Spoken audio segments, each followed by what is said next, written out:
That was a good win for Chelsea. Obviously, not the greatest opponent, but I think everybody in the world was waiting for them to fail and they did their job. And I feel as though they deserved their flowers. And we're going to be talking about a lot of players who performed really well because I was quite impressed with a couple of the performances today. But before I begin, if you are new here and you're a Chelsea fan, please join the channel. Please subscribe. I'll be covering a lot of you guys this season. Hitting the like as well really boosts and help my videos out. So thank you very much. We're going to start with Liam DELAP. I think he's one of my favourite centre-forward profiles, even at Ipswich. I just love the way he plays the game with an intensity, with a courage, with an arrogance. He has all the fundamentals of a Chelsea 9. When I think of Diego Costa, I think of Drogba, I think of then DELAP. That is the same mould of centre-forward in different generations. And it's very, very impressive that Chelsea have got this player as their number 9. If we're looking at that goal, it impressed me because it combined a different matter of things. It showed strength to ride the contact, so very strong in the duels. He got away really easily from his man. Then there's that sort of intelligence and skill in the small spaces. It's very impressive. He got away from his man easily. That's not easy to do. The sort of a guy of his size to be so intricate, to be so precise when he's 1v1, when he's taking on players. It is so good. And then, of course, the composure to finish off his chance. I feel like Liam DELAP, people will look, okay, he scored 12 goals for Ipswich. Most of them were penalties. But this guy, when he has a chance in on goal, he's very composed. Very composed. Mentally, top. As a centre forward, you need to be mentally top to be able to be composed, cool and collective in a shooting situation. And Liam DELAP is just that. He just absolutely is that. I was watching, I was like, this guy is going to be an absolute problem for the Premier League. People were laughing on the social media saying, oh, Chelsea spent that much money, they're going to have a Gittins, DELAP and Neto or Madueke front three. That's very good. And I'll talk about Gittins a bit later as well. But Liam DELAP, oh my word. If we're even looking at this heat map, it doesn't show you much, but it shows where he loves to operate. In and around the box, he's lethal. His hold-up play, his combination play for someone of his size is very good. We all saw his assist in the first game for Enzo Fernandez.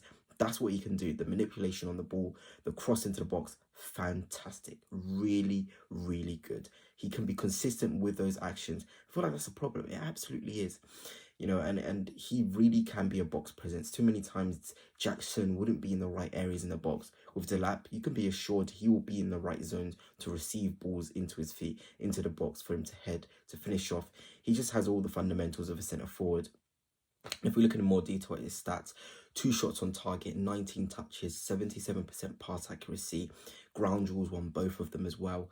That's that combative thing about him, on the ground. He's a big guy. He can still battle with the smaller guys. And that's a massive trait to have as a centre-forward, especially in the Premier League, where everything is just so physical, so on the ground.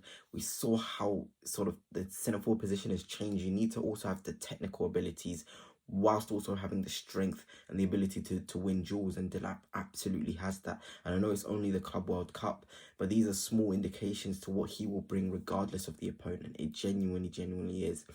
And I've talked about their link up before, and another player I want to talk about in more depth is Enzo Fernandez. I think he's absolutely phenomenal. I genuinely do think he just needs to be platformed in the right way, in the right role. But he does really contribute goals and assists, even in the Premier League towards the end of the run-in. Against Liverpool, he got a big goal. Against other teams, he had a big contributions. In the Club World Cup, he's been popping up with big goals and assists and linking with DELAP as well. I feel like Palmer just needs to come to the party soon as well, and he definitely will. In terms of in the game, he got subbed off for Santos in the 68th minute. I mean, look at the heat map. He's just heavily involved. He's not the great jeweler, but he likes to get about. He likes to be combative as well. Somebody who enjoys the battle. This is a guy who was one of Argentina's shining lights in the club, in the World Cup itself. This is a guy who can very much contribute in both boxes and be sort of a guy who knows how to position himself to win the ball. He's not going to be great in the duel. He's not going to be great, covering space, but he'll put himself in nice areas to win the ball back. And we're seeing that performance again today. Obviously, in the last game, it was kind of disappointing to see how Chelsea played. But the first game especially, again, getting the right positions in the other box, scoring the goal, linking with DELAP. That's what you want to be seeing. And for him, he got himself 2 assists, 73 touches, 54 out of 59 accurate passes. He's great in terms of pauser, keeping the ball, 2 key passes, 2 big chances created, dribbles 1 out of 1. There's very confident statistics in there. Enzo Fernandez is a player who definitely has a lot of likable traits for a midfielder. He genuinely does. And there's a reason why Real Madrid are after him. You know, this is no scrub. This is a player with very, very good fundamentals in the game. And I genuinely believe Chelsea can build a midfield with him, Lavia, and Caicedo in it, whilst also having Palmer. It's just about, can you get the players in the right zones at the right times? And Chelsea will genuinely be cooking. And if we look at the context of the group, obviously it's showing that it's 2-0. I don't know why I'm saying that, but, you know, obviously this is how Chelsea ended. You know, second place. And ironically, they got themselves on the easier side of the draw, which is always a positive thing. No disrespect to the other opponents. They missed out on having to play against Bayern Munich. Chelsea have a real chance of winning this competition, because once you get the momentum, if they can get sort of this win, obviously, then the next one, then, you know, winning is a habit. Once you get the winning habit involved, especially in tournament football, it's good. It's looking very, very good for you. And I feel as though, even though against ES Tunis, it could have been very, very difficult. They already had a tough game against Flamengo, who, of course, in a position where they're sort of winning the group. It's positive. It can be really, really positive for Chelsea. And I want to end actually talking about Bino Gittins, because if you follow me on Twitter, TM Talksport, maybe you do, maybe you don't. I've been talking about this guy being one of the best touchline wingers. I genuinely believe that this guy is phenomenal. He's phenomenal on the touchline, genuinely. I really love the way he plays on the touchline, and 1v1 explosiveness. And I put this tweet out, in fact, you know, he surprised me with his ability.